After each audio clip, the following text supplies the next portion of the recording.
دوستو، یہ دنیا بھی انتہائی حیرت انگیز جگہ ہے۔ یہاں کسی ولی کے گھر بدکار کا پیدا ہونا یا کسی بدکار کے گھر ولی کی پیدائش کوئی انہونی یا چونکا دینے والی بات نہیں۔ ایسی ہی دو مثالیں اللہ پاک نے قرآن مجید میں بیان فرمائی ہیں، جن کے مطابق حضرت نوح علیہ السلام اور حضرت لوط علیہ السلام کی بیویاں اللہ کے دو جلیل القدر انبیاء کے ساتھ رہ کر بھی کافر اور گمراہ رہیں، جبکہ وہیں تاریخ میں گزرے کافر اور ظالم ترین انسان فرعون کی بیوی حضرت آسیہ کا شمار جنت کی افضل ترین خواتین میں ہوتا ہے۔ دوستو، ایسی ہی ایک مثال ابلیس کے پڑپوتے حاما کی بھی ہے۔ جی ہاں، وہی ابلیس جو کہ اس دنیا میں ہونے والے تمام گناہوں کا روح رواں ہے، وہی ہے جو انسانوں کو گناہوں کی ترغیب دیتا ہے اور ان کی آخرت کی تباہی میں اہم کردار ادا کرتا ہے۔ لیکن اسی ابلیس کا ایک پڑپوتا جو حاما کے نام سے جانا جاتا ہے، حاما ان جنات میں سے تھا جو حضرت آدم علیہ السلام کے بیٹے حابیل کے خون میں شریک تھی۔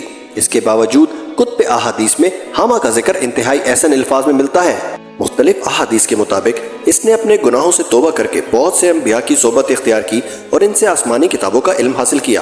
ابو نعیم اور امام بہقی حضرت عمر رضی اللہ تعالیٰ عنہ سے روایت کرتے ہیں کہ ہم حضرت مصطفیٰ صلی اللہ علیہ وآلہ وسلم کے ساتھ سہامہ نامی پہاڑ پر بیٹھے تھے کہ ایک بوڑھا آدمی ایک عصا لیے آیا اور نبی کریم صلی اللہ علیہ وآلہ وسلم کو سلام عرض کیا۔ اس کی آواز جنوں کی سی تھی۔ آپ نے دریافت کیا کہ تو کون ہے؟ اس بوڑھے شخص نے بتایا کہ میں ایک جن ہوں اور میرا نام حاما ابن اہیم ابن اکیس ابن ابلیس ہے۔ پھر حضور اکرم صلی اللہ علیہ وسلم نے فرمایا کہ بتاؤ تمہاری عمر کتنی ہے؟ اس نے کہا کہ یا رسول اللہ، میری عمر اس دنیا سے تھوڑی سی کم ہے۔ جن دنوں قابیل نے حابیل کو قتل کیا تھا میں اس وقت کئی برس کا بچہ تھا، مگر باتوں کو سمجھتا تھا، پہاڑوں میں دوڑتا پھرتا تھا، لوگوں کا کھانا اور غلہ چوری کر لیا کرتا تھا اور لوگوں کے دلوں میں وسوسے بھی ڈال دیتا تھا کہ وہ اپنے اقربا سے بدسلوکی کرے۔ حضور نے فرمایا کہ تب تو تم بہت برے ہو۔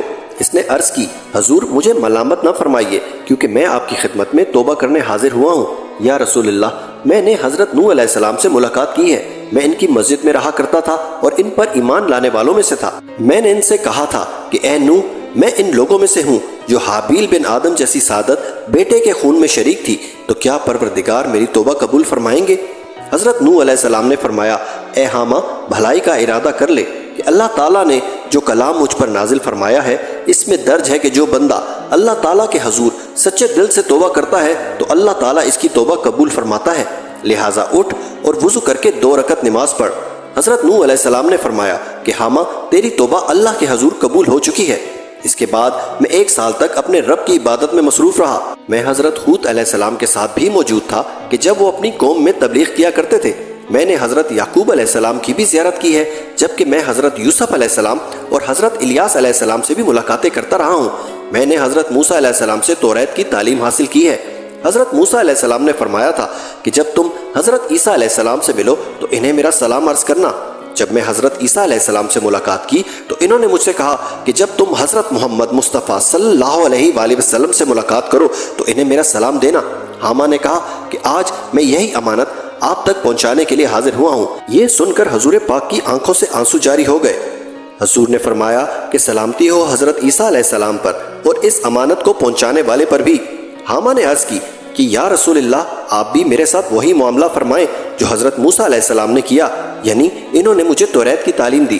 حضور پاک نے حاما کو قرآن مجید کی چند سورتوں کی تعلیم دی اور فرمایا، اے حاما، تم اپنی ضروریات ہم سے بیان کرو اور ہم سے ملاقات کرنا ترک نہ کرنا۔ حضرت عمر رضی اللہ تعالیٰ عنہ فرماتے ہیں کہ جب رسول اللہ نے اس دنیا سے پردہ فرما لیا تو پھر ہمیں حاما کی خبر نہیں اور یہ بھی معلوم نہیں کہ وہ زندہ ہے یا انتقال کر گیا۔ یہ حدیث حضرت انس سے روایت کی جاتی ہے۔ ام المومنین حضرت عائشہ رضی اللہ تعالیٰ عنہ سے روایت ہے کہ نبی کریم صلی اللہ علیہ وآلہ وسلم نے فرمایا کہ حاما ابن اہیم ابن اکیس ابن ابلیس جنت میں ہے۔